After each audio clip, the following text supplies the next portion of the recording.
soon I will hear Mass for the last time at a church that is over 100 years old.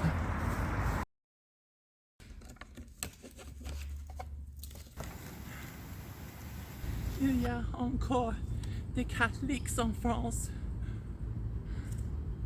I have rather a bit of history with this church, Brescia, here in London, Ontario. For years, I apprenticed, if you will, under Sister Mary Frances Dorschel, the last of the Ursuline sisters at this place. Though one couldn't tell at first glance that she was a sister. She was wearing pants, she had no veil, and she had to thus explain to me that she was a sister. And then I started helping her prepare the instruments of the Mass and the sacristy, the paten, the chalice, etc. And if you're at all traditional, you should be alarmed at what Vatican II has done. It was no fault of hers that she had to essentially dress as a man, though it is an abomination that a bride of Christ would appear before the Blessed Sacrament not only in pants but unveiled. But it was not her fault. She was under obedience. It was rather those responsible for Vatican II who ordered her to do such, who have the greater and only real sin.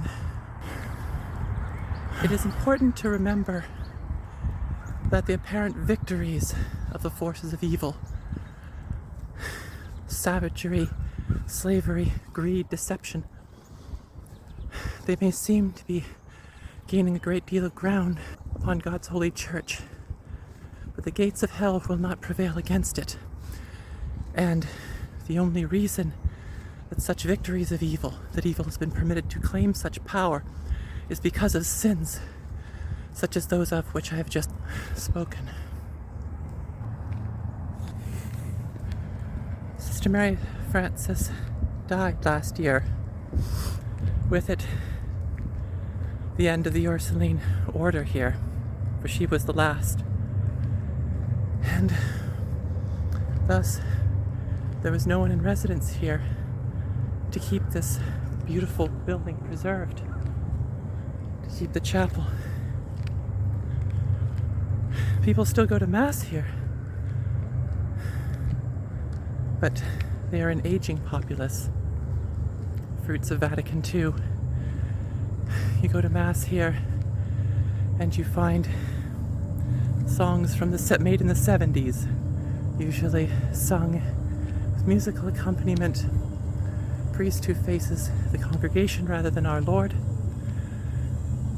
And well, the only orders that are still obtaining new members are those which wear the traditional habit, which show respect for Christ rather than the world.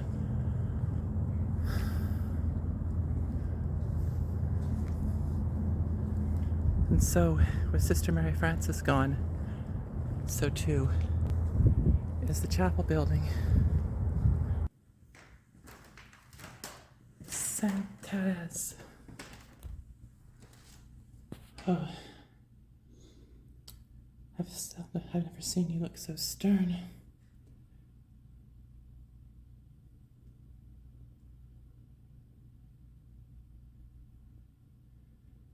You told me to prepare for battle by calculating the core of Catholics.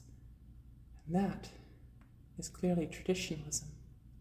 Clearly those who would return to the height of Christ's church on earth. When I first met Sister Mary Frances, she asked me if I had met Saint Therese, to which I replied quite honestly, "We've met," but she was referring to a happier looking statue which is now gone, that was nearly life-sized. Now this is what remains, and all that remains of the patron saint of France, the most important saint of modern times, some have said. I've never seen her look so stern, but that is a fitting expression. Now, I was just outside the chapel, speaking with the grey white-haired lady who wishes to lay claim to her. So since you may not be around next week,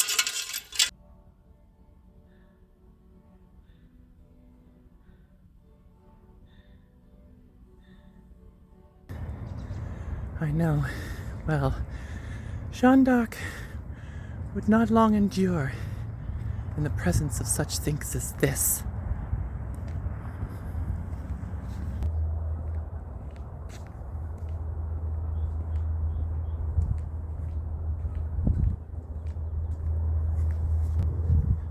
Such images show the utter madness of feminism, and since it can only breed destruction, who knows what will happen to the chapel building once they're through with it.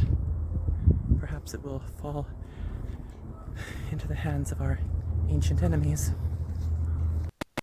You'll be excused to think that this is a church, but as is the case across the UK, we've took it over. It's now actually a mosque, a masjid. Christianity is depleting, atheism is unfulfilling, Islam is here and is here to stay. The British people, they may not like it, but as is the case with many things, there may be something which you don't like, which is good for you. So carry on making those churches for us, keep them empty, we'll buy them in a few years' time and we'll make them into a mosque.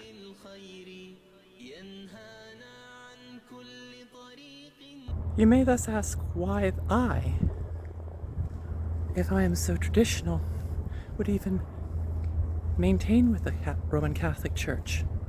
Why I would fight for corrupt France and the Church instead of based Russia and its orthodoxy. Well, I will speak to you of the prophecies which have been spoken by saints, visionaries, Nostradamus himself,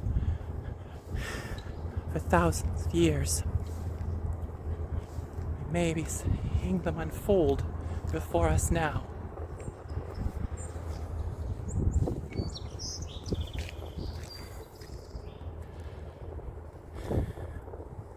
Just as this chapel building, just as the Novus Ordo and its dark fruits cannot endure, neither will this liberalism.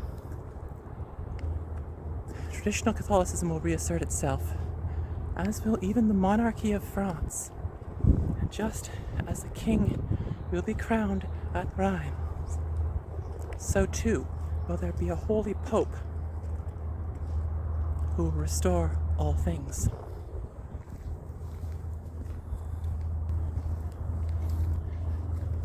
So why could this be let go? Why is such permitted? Why didn't the church fight harder for this place?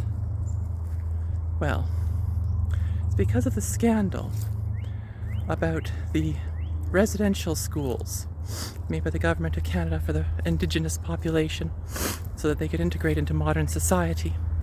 And because the Catholic Church is really generally the only people who care about the downtrodden and the minorities, they were the ones who worked these schools. And the conditions weren't always the best. But the scandal came with rumors of quote-unquote mass graves, which have been thoroughly and effectively debunked. But the people who control the media hate the church above all else. They hate Christianity above all else, and they have no qualms about lying if it brings their enemy to ruin.